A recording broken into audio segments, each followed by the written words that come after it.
Afternoon. Welcome, everyone. Thank you for joining us, our first information session for this kind of upcoming admission cycle for 2026 and 2027. It's lovely to see a few faces if you're able to. Love to see you. And if you want to drop in the chat, maybe where you're from and when you're planning on applying, love to hear from you or if you have any specific questions.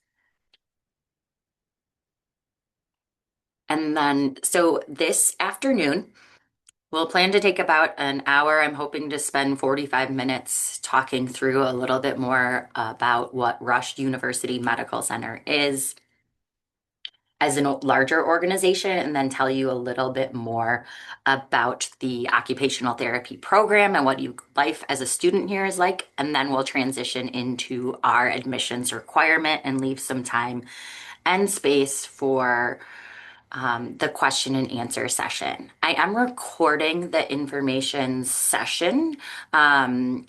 I won't include any of your videos. We will stop it when we get the recording, when we get to the question and answer session as well. Welcome. I see Michaela just dropped in from Aurora, planning to apply for fall of 2027. Alana, welcome. Madison, nice. My partner is a Badger, and I did some of my field work over at Mendota Mental Health. So, born and raised Wisconsinite, but I've been in Chicago now for like almost 20 years, so I can't keep considering myself a Wisconsinite. This job has just kept me here. Okay, anyone else? Welcome, Penny. It's nice to see you. A face, if you're able to drop it in. Paige, welcome from Elmhurst. Beautiful. Congratulations, everyone, on finding the wonderful profession of occupational therapy. I'm currently an assistant professor and the director of admissions here at Rush. My background is in working with individuals with physical disabilities, primarily in an inpatient rehabilitation setting. So, working with folks with burn injuries, stroke, brain injury, large cardiac complications, helping them return to their day-to-day activities and lives. I also worked in outpatient. I currently do some work over in our primary care center, working with older adults. So when they come in for their checkups with their physicians, we help work on some health promotion and helping with aging in place, which is really wonderful. I love being close to the hospital here at Rush. I also worked in acute care when I first started here for a few days a week. So, alongside my clinical background, I got a post-professional occupational therapy doctorate degree after graduating with my master's from the University of Wisconsin-La Crosse back in 2008. Graduated with my post-professional doctorate and began teaching here at 2018. So I teach principles of movement where we review how to test muscle strength, range of motion. I also teach best practices in documentation. And then in my role as director of admissions, I oversee our admissions committee, help with different recruitment events such as this, and also chair our scholarship committee. I am joined by my partner in crime here, Michelle McFall Johnson. She's our program administrative manager and handles basically everything behind the scenes in supporting faculty and students and is really largely involved with the onboarding admissions process. We understand that navigating OT CAS and applying to OT school can be a challenging, daunting experience, and we're here for you. We hope you end up at Rush, and we're here to support your OT journey overall. Okay, I see Ava, originally from Cincinnati, but living in Chicago. Oh, that's Reagan. And then Ava, welcome from Evanston. Beautiful. Oak Park, Katie, welcome. A lot of folks from the area, except for Alana and Madison, but still in our Midwest area. So we're going to go ahead and get started. And I'll tell you a little bit more about Rush, which it sounds like many of you probably have driven past us. You can't miss us as you head west out of downtown. We're just about less than a mile away from the downtown city center. Fun facts, we actually have a really fun history, even for those that may not be history buffs.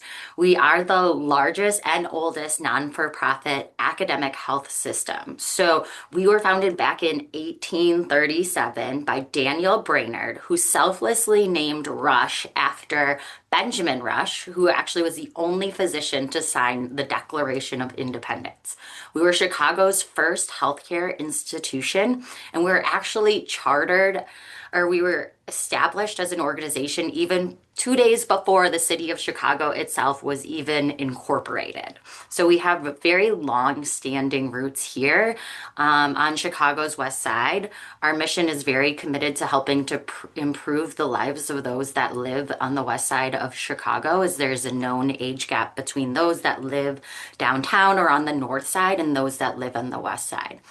Um, we have a main hospital, which is pictured there in the middle, that beautiful butterfly shaped tower that we call it. And that is our acute care hospital. We have over 640 beds that we serve there. We also have a children's hospital.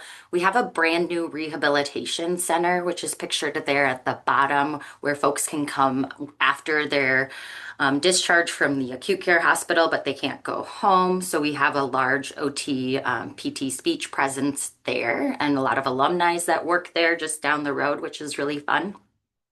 We also have outpatient services here on site. In addition to the different clinical services right here in the downtown space, we have a numerous different satellite sites across northeastern Illinois and various community hospitals. Rush has national and international recognition. We have a 5-star rating, which is the highest possible from the Centers for Medicare and Medicaid Services. For the 6th year in a row, Rush has been named among the best hospitals on U.S. News and World Report. Other accolades include Vizion's ranking. Rush is #2 in the nation for quality and accountability. We've been named in the LGBTQ plus healthcare quality index since 2010. And the Healthcare Equity Index. We have a culture of innovation. So in addition to the new rehabilitation hospital that recently went up, now I want to say like 2 years ago, we just opened a new wellness center that's west of here, about a mile, right in the heart of really those that receive the fewest services here in Chicago. And it's a brand new, beautiful facility. We have OTs going there to help with balance screenings, and we're continuously engaged in facility, service line, and educational improvements.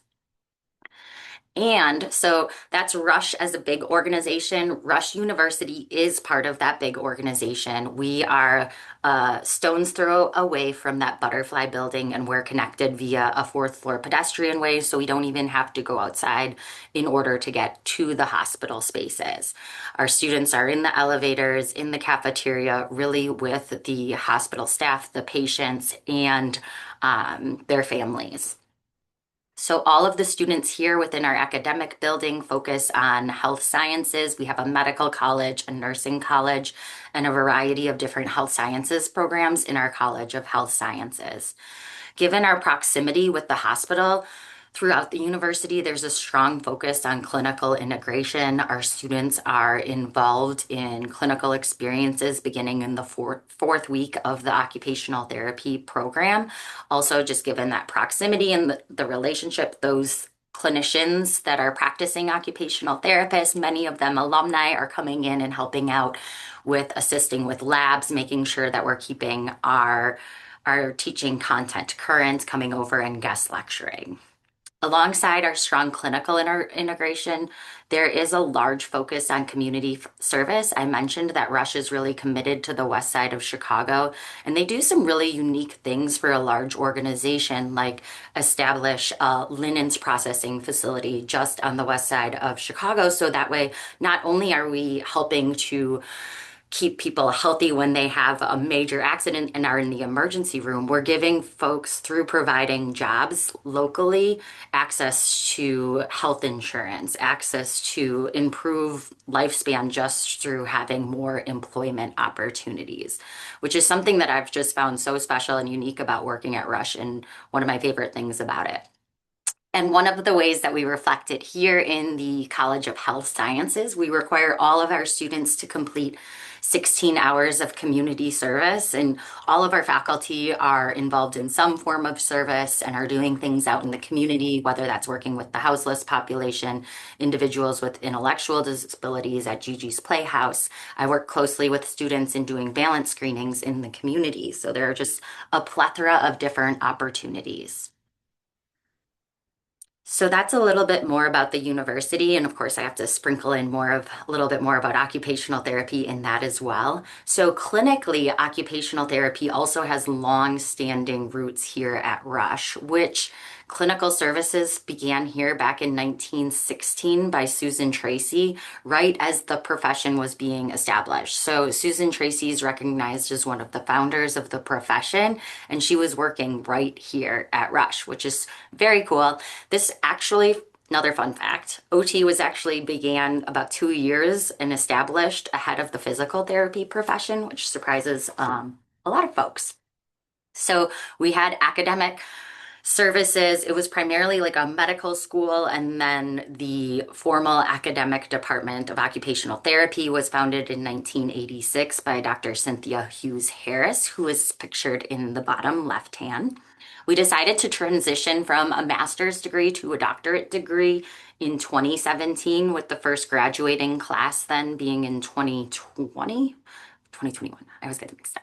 We've had over 5 cohorts from our new doctorate program, or relatively new doctorate program. Just we've always wanted to be at the forefront of excellence. And when there was discussion of transitioning to the OTD, we knew that Rush needed to be at that forefront.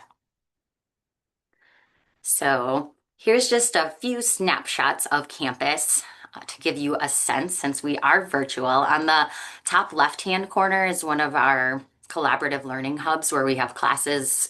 These newer lab spaces are designed for flexible seating arrangements, lots of whiteboards, and lots of flexibility to make classrooms more interactive than a large traditional lecture hall. In the middle, you can see a picture of our simulation center. So our students participate in clinical simulations with paid actors in a variety of different coursework ahead of getting to their fieldwork. This is one of the other ways, besides getting in the clinic, that really increases our students' confidence as they move into fieldwork. Our students have a very strong reputation of being clinically prepared, and we consistently receive strong feedback from our clinical educators and our employers. And this, although maybe daunting for students at the time, afterwards they're consistently asking for more opportunities as such, because they really start to feel like they are able to put things together. They're increasing their confidence through these different clinical and lab practical experiences. The top right hand is just the picture of the hospital itself, that butterfly shape. We have a number of different food and dining options, Panera and Starbucks, which is way too convenient. We spent too much money there. But there's also like a cafeteria, and they have rotating West Side vendors, which is another way that they try and kind of keep sending money to the West Side and smaller mom and pop type of organizations that are always rotating through our cafeteria. We have an outdoor rooftop space on the 7th floor of the tower where we'll do some yoga sessions occasionally for like little wellness initiatives. This is a rooftop on the 4th floor just outside of Panera where students will commonly eat lunch. And again, this space is like right next to the hospital. So you may see like patients there as well. So even in those like small interactions, they're getting the sense of what it's like to be in a more clinical space. On the right-hand side, I don't know, that picture looks kind of blurry, is our newer library space where there's a quiet section of the library, and there's also like booths and interactive spaces of the library. The library is open 24 hours a day and accessible via your keypad or your ID badge. You can also, I mentioned the 24-hour access. We do have security that's able to escort you to the parking garage, or if you are coming from the train station, etc. if you do end up being here later at night. As I mentioned, we're in the heart of this urban center, and like anywhere that you go, we do want students to be mindful and aware of their surroundings and aware of the different safety opportunities here. So a little bit more about our program. We are the entry-level doctorate program. We aim for a class size of 36. These folks move together throughout 2 years and 8 months or 8 semesters, which it's really terms. We have a fall, spring, and summer term. Most of you, I'm guessing, are looking to begin in fall of 27, which wild would have you graduating in spring of 2030. I can't believe it. 2030. It's going to be here before we know it. Time goes by quick. Um, One of the other features, so I mentioned the clinical integration. One of the other ways that you'll see this show up at Rush is all of our faculty are expected to be clinicians working in the practice. We have faculty that are working in early intervention, active in our behavioral health, working on mental health, working in the community with houselessness alongside their teaching and then research duties. We aim to have a really small student to faculty ratio. I want to say we currently have 8 or 9 faculty, and then we always in our labs have lab instructors to get a really small, intimate student to faculty ratio. One of the things that you'll want to know about as you're checking out different programs is their accreditation status, as in order for you to take the exam and get licensed, you do need to graduate from an accredited program. When we first transitioned, we were fully accredited, and one of the ways that you know like how well that went is when they're going to be coming back again. So we received the maximum accreditation period granted, meaning that they weren't coming back for another 5 years. So we're actually just getting ready for our upcoming self cycle, but we had really positive feedback on our initial accreditation and are certainly building on all of our success within our master's program, and feel confident moving into it. Rush also has interdisciplinary opportunities. So I mentioned they're all healthcare students here. So the first 2 terms of the program, you take a course with that all students from the entire university are required to take, where you learn about working on teams, and you actually work with a health mentor from the community, somebody that's receiving healthcare services.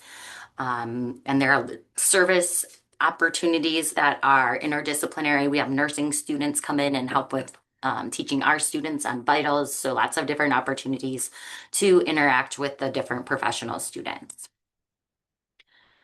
We also offer some unique certifications. So the main one being our physical agent modality certification, which our students are just getting ready to work on in their current summer class, clinical practice skills ahead of their very first field work. And this it overviews hot pack, cold pack, if you've ever seen like electrical stimulation or fluidotherapy. So it's electrical and thermal modalities. In the state of Illinois, in order for an occupational therapist to be able to deliver any of these, you do need to have a specific certification and then also a check off on a certain number of hours before you can provide those. So when I graduated, I worked, and until I took this course that was provided through our Illinois OT Association, I want to say it's 2 days and it's about $500. I wasn't able to administer a hot pack. Our students receive that training before they go out on field work. That way they can get the checkoffs on field work and be all set and ready to go by the time graduation comes around. We have a number of other trainings that you can see listed here that you'll be able to add to your resume, all included as part of the tuition. So I mentioned that hands-on experience every semester. So part of our accrediting body requires that students complete the level 2 A and B fieldworks, as well as the level 1 A and B fieldworks.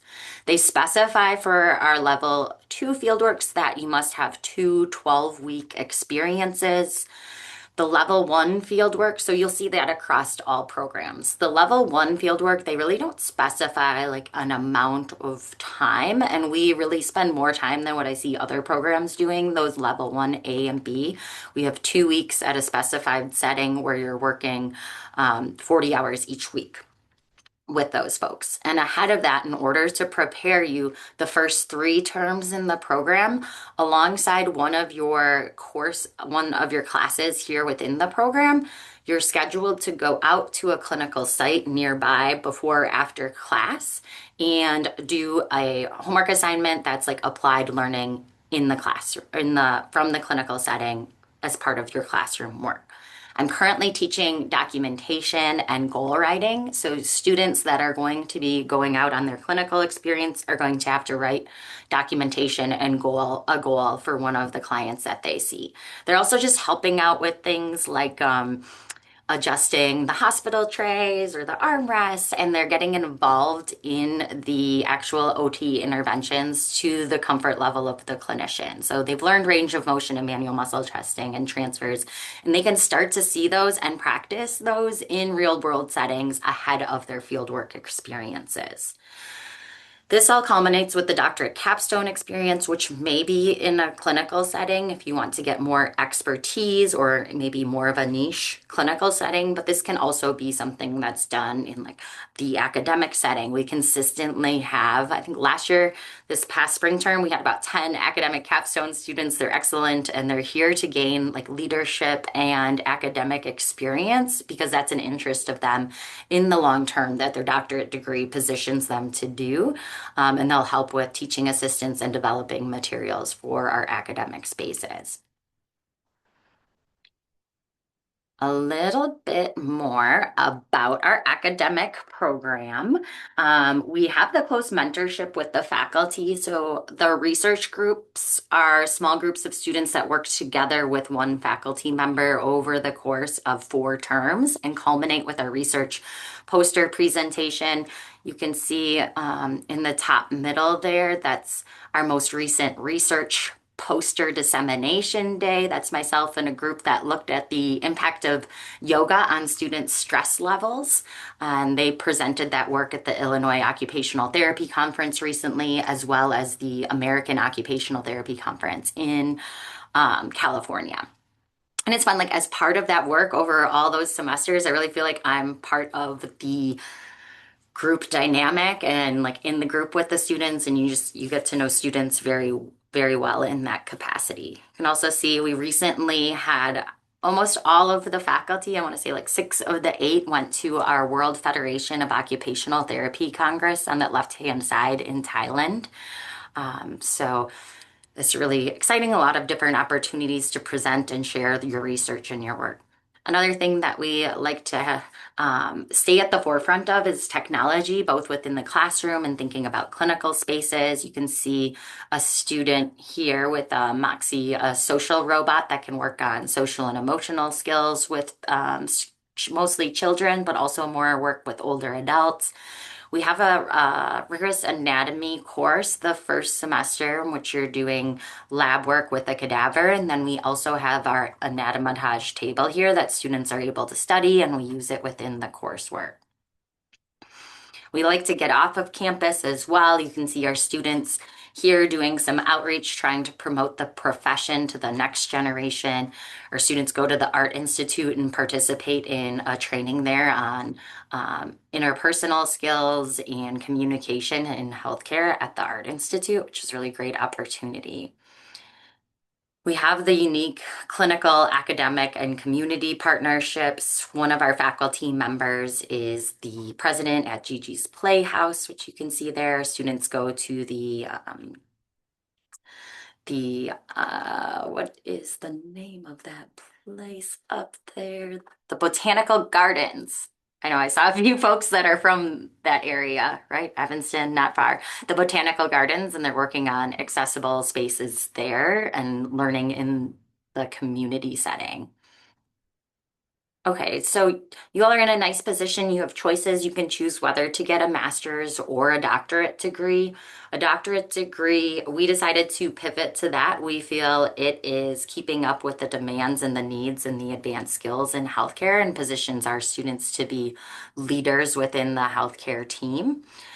I feel like in my experience in the program, really seeing that extra term where students are really more independent out on their own doing advocacy, that they're really able to grow their leadership skills. We have some advocates, we have some alumni. One's currently teaching. He's adjunct instructor in the University of Southern California's OT program. We have students that have been employed by their capstone sites, which previously didn't have any occupational therapy provider there, including a primary care clinic where one of our students is now working as an alumni. Also, the mayor's office for disability downtown within Chicago. We have a student that was employed there doing different programming for those that are deaf and hard of hearing and working on accessibility.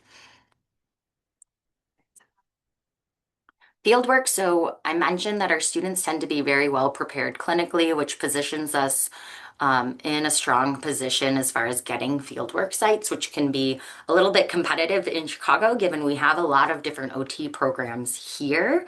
And it is asking clinicians a lot to take on fieldwork students. But given our strong reputation, we consistently have sites that want to take Rush students.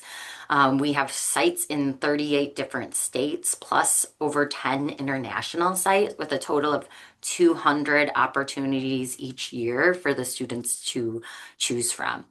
So we use a software system in which students select preferences of where they'd like to go. If they want to go somewhere where we don't currently have a contract, they're welcome to set up that contract in coordination with our fieldwork educator, and they would, of course, get that spot without going into the lottery. But students consistently get one of their top choices in the matching process. I talked a little bit more about our research groups, and we also have students that have received different grants. The capstone project is another way that you can either do more of a strategic research project, or you can do a program development, but we still ask our students to disseminate that work, whether that's a conference session where they're educating folks on the program that they developed, not necessarily always like a rigorous peer-reviewed presentation. We like to offer different student resources. So within the department, the faculty pride ourselves on making relationships with students and trying to be supports and having an open door policy. The broader university overall, we have our Center for Academic Excellence, which students have begun to really be leveraging to help with skills like scientific writing and research. We also have our student accessibility services that students are giving information of from the day that they are accepted into the program, where we have a whole office and a whole space for students that may have different learning needs or preferences to work with and get their learning needs met, along with aside the professional requirements of being an occupational therapist. Our Office of Student Financial Aid is really working on expanding at the moment, given the current changes in financial aid funding from a national perspective. We're working on hiring additional financial aid counselors. We have a whole website page designated to financial aid updates, and they're trying to really support students as much as possible in navigating the finances associated with not only being a student, but also managing the finances of life beyond that. We have a beautiful center for clinical wellness across the way, in which students are all eligible for unlimited free therapy services, virtual or in person. And they also offer a variety of other services, including more just like wellness programming. They're always doing different events, different lunch and learns, etc. So I mentioned we do have that service requirement. We have a Rush OT student organization that all of the students are involved in. They always do fundraising. We do a backpack fair. Every year that student organization adopts a family over Christmas, and we have a big wrapping party. Dr. Laura Van Penbroek is involved in the night ministry and does street runs for those experiencing houselessness. This is a picture of the balance screenings that we do, all sorts of opportunities.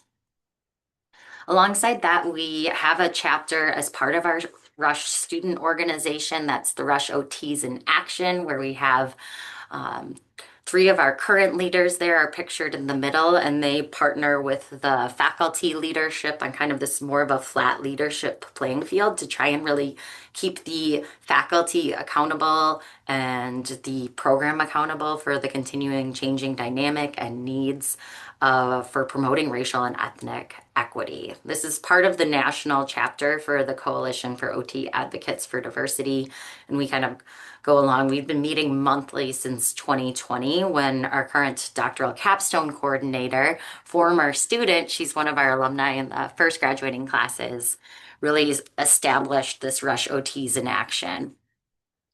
And a lot has come from it. So not only do we do different events like the hijab and sari, we've reviewed our syllabi based on literature on how to promote equity within our curriculum.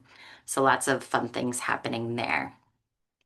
As far as our outcomes, we just received the new rankings and we were very excited to move from number 18 to number 15 by the US News and World Report. Part of the way these rankings happen is through getting your name out there, being involved at conferences. A big thing, it just has to do with reputation, and the program chairs kind of vote on each other. And we're really excited. We've been out at all the conferences. We've been producing great research. We've been sharing all the cool things that we're doing here at Rush, and we're really excited to see that reflected in the rankings. Our students also consistently exceed the national average. So in order to become licensed, you need to pass our board exam, the NBCOT board exam. For the class of 23 through 25, we've had a 100% pass rate within the year. We have, you can see, exceeded the national average. You need a score of a 450 in order to pass the exam. Our average alumni score is 478 compared to 463 across the US. Students tend to report a high level of satisfaction with their experience here at Rush. 92% of the class of 24 was employed within that 3 months of graduation, which on average they're earning around $70,000 outside upon graduation, with the mean salary in the US for an occupational therapist being $96,000. That's according to the US Bureau of Labor. So now we're going to transition on to what it takes to go through the admissions process here at Rush. So we at Rush have a large mission to serve the West Side. It also comes down to providing high quality education, service, and scholarship, and also while serving the West Side and including diversity and inclusion is essential to those that we serve. And we've really distilled that down throughout the OT department and really looked at our admissions process to make sure that it reflects Rush's overall mission. We want students to matriculate students with a passion for learning, service, and scholarship. So a passion for learning doesn't necessarily mean a 4.0. As we go through and review your application, that may mean that you had a really hard semester and you maybe didn't perform as well, but that you came back, you maybe had to retake some courses, but that's really a passion and a commitment to learning over time. Service is another thing that you have heard me talk about already. It's something that we value here a lot. So working with folks that are underserved or underrepresented, folks that have disabilities that are similar to the OT community that we serve will really lend itself well in your application.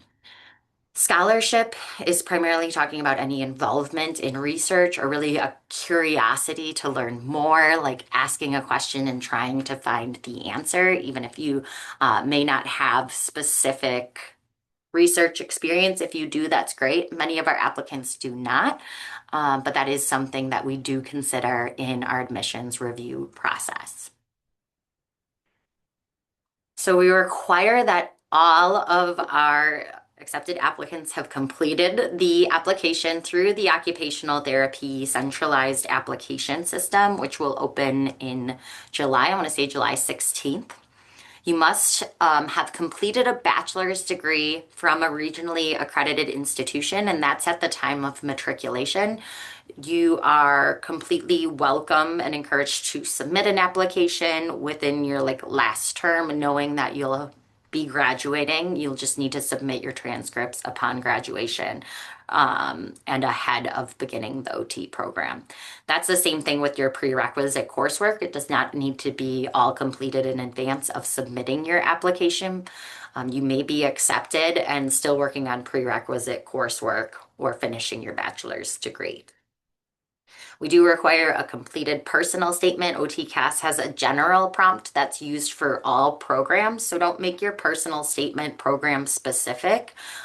Do try and make it just authentic to you and tell your story, trying to keep it interesting and really demonstrate why you are committed to occupational therapy, demonstrating that you know what the profession is and that you have the attributes, the experiences it takes to become a good occupational therapist. Don't discount some of the things that you may think are not healthcare related or don't directly translate to OT, like experiences in fields as a professional outside of healthcare, or let's say personal family experiences and caretaking. All of those things are things that we'll consider. We do require a minimum GPA of a 3.0 for your most recent 2 years of education. So we'll look at the most recent 2 years in order to try and capture the most accurate depiction of your current academic capacity. We require 2 letters of recommendation. Those can be anyone that's familiar with your professional aptitudes. It does not have to be an occupational therapy provider, as we understand that that can be a barrier to some folks. So it can be a teacher, like a professor, a supervisor, a volunteer, supervisor, anyone that's familiar with your professional aptitude. We want to make sure you know what you're getting into. This is a doctorate level occupational therapy program. We require at least a minimum of 20 hours of observation to gain more of an understanding of the occupational therapy profession. You don't have to do a multitude of different settings, but it is encouraged that you try and diversify and not just observe in the pediatric setting or like the older adult setting. So that way you have an understanding of this generalist education that you're going to be given within this program. And then last but not least, interview upon invitation. So we do require ahead of acceptance an interview where we're trying to get a better understanding of your interest in Rush, you're interested in becoming an OTD, and your communication and team collaboration skills as well. So here are the different prerequisite courses that we require. You must complete these with a letter grade of a C or higher ahead of matriculation. So again, these can be taken after you submit your application. We don't have a time frame in which these must be completed with the exception of anatomy and physiology. I mentioned we have a rigorous cadaver lab anatomy course our first term, so we do want to make sure that you're fresh on that content. We require at least 7 hours of anatomy and physiology combined with that lab preferred. Any sort of statistic course, it just needs to cover descriptive and inferential statistics, one course covering sociology or anthropology, a human growth and development course. Importantly, we do require this to be across the lifespan, so beginning from birth and running through the old age, death and dying also. Abnormal psychology, and then one additional psychology course. We require 2 psychology courses. One of them can be like an intro course or any other course, and one of them must be abnormal psychology. If you have any questions about your specific prerequisites, we do recommend that you send over the syllabus or the course description to our OT admissions website, and Michelle and I will troubleshoot to ensure that it's meeting the prerequisite requirements that we require. So then once you go ahead and submit your application, we are looking, oh, it looks like this is a duplication. I already shared this with you all. But once you've submitted it upon OTCAS, we are looking at your GPA alongside your familiarity with OT. We're looking closely throughout your various employment, any research, any community service, any leadership experience, any involvement in any outside organizations, alongside your personal statement and that interview.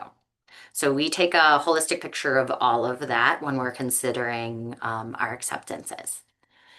Last year, we had around 230 applicants for our 38 students that anticipate will matriculate in 2026. We interviewed around 160 of those applicants, and our interviews run from late October through February, which I think I talk about right here. So make sure admissions, like tips and tricks, I do recommend that you apply early. We have been accepting larger groups of students from that earlier interview, so we want to make sure that we are confirmed and fill our seats. So highly recommend trying to get your application in as early as possible and by like mid October. However, we intentionally keep our application cycle open through January 15th. We will look at every single application, even if there's still some little things coming through, and admit students from our February interview. We highly recommend completing the experiences section of the OTCAS thoroughly. I think sometimes folks will speak to different experiences in their personal statement, but it's hard for us to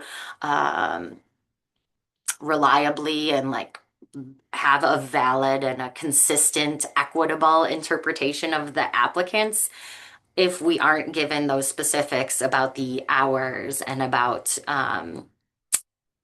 the details of what exactly it is that you were doing and where, which is a little bit more nuances and work on your part, but it will pay off. If you don't have that section completed, Michelle will do a nice favor and ask you to fill it out a little bit more thoroughly, and that way our admissions committee can make sure we're looking at your application in a consistent way.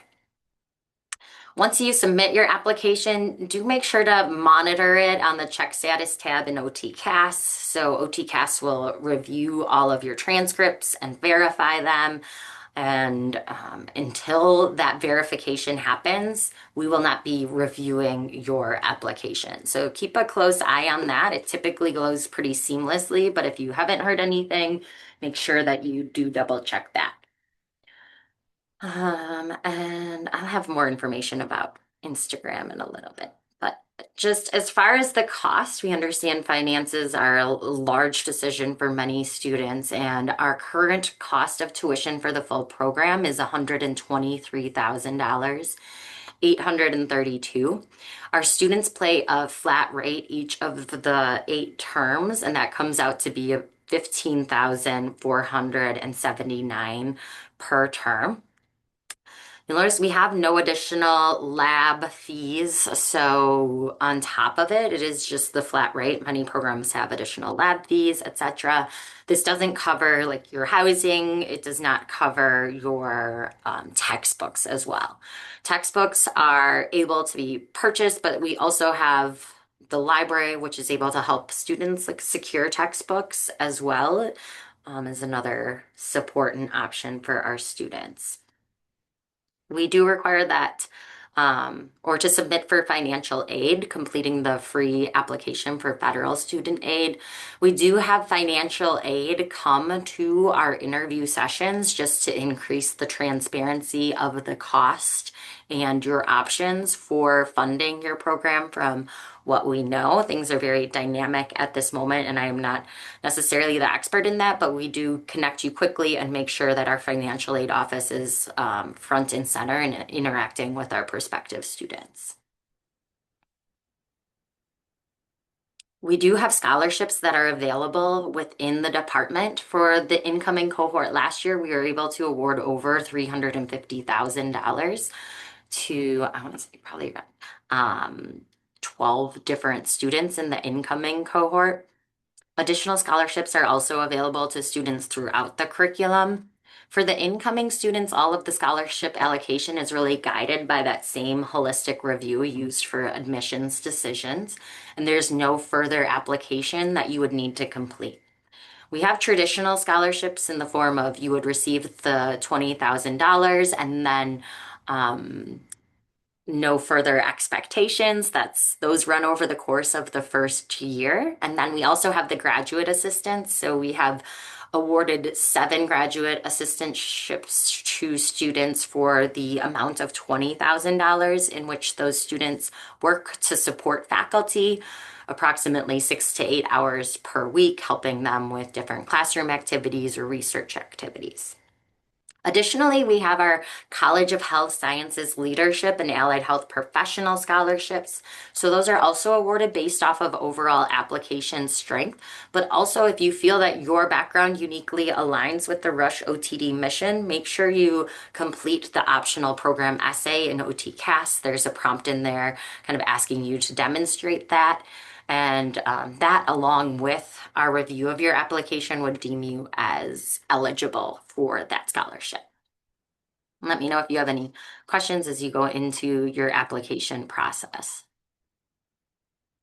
So a quick beat about just about living in Chicago there. The picture on the top right kind of gives you a nice sense of where we are located in relationship to downtown Chicago. We have students that live within walking distance. Some students can actually see Rush from their windows, living in some of the housing nearby. Some of them live in the many wonderful neighborhoods and commute by the L commuter train, and some of those drive. We also have a good number of students that live in the suburbs, maybe with family, maybe not. They may take the Metra in, and the Metra will drop you off downtown, and we have a free Rush shuttle that will take you from the Metra drop off right here to Rush. There's also a parking garage right across the way. And students do receive the free CTAU pass for the entire time that classes are in session. So that's the Venture Pass that it gives you access to the city bus and the city elevated train, not the Metra. The Metra is the suburban commuter train, and we have that free shuttle available for those folks. Okay. So I'm getting to the end of my little spiel here, but we highly recommend, if you haven't yet followed us on Instagram, we have a lot of content related to like a day in the life of an OT student. Our website has a lot of great information. We also linked our newsletter, which we'll be sending this all out to you at the end of today's session or later on today.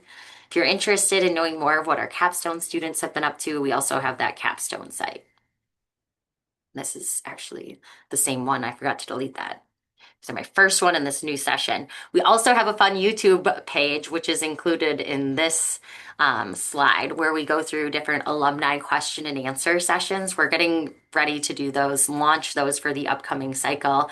Those will be broadcast on our Instagram as well. So check those out. You know about our upcoming info sessions, or you're at this one, so I don't think you need to attend the next one. But we do have on-campus opportunities. We have student-led tours coming up June 8th and July 23rd.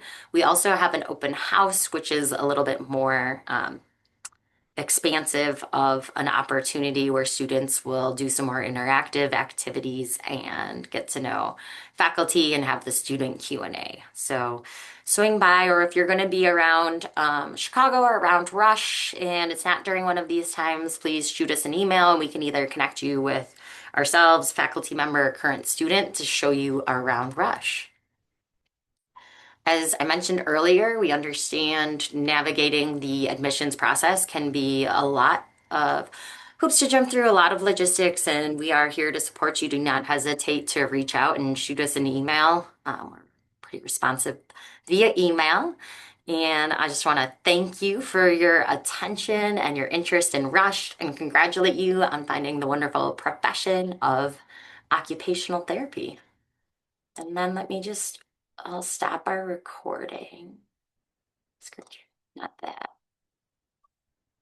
And then we can take some questions. I can just stop the share too while we're at it.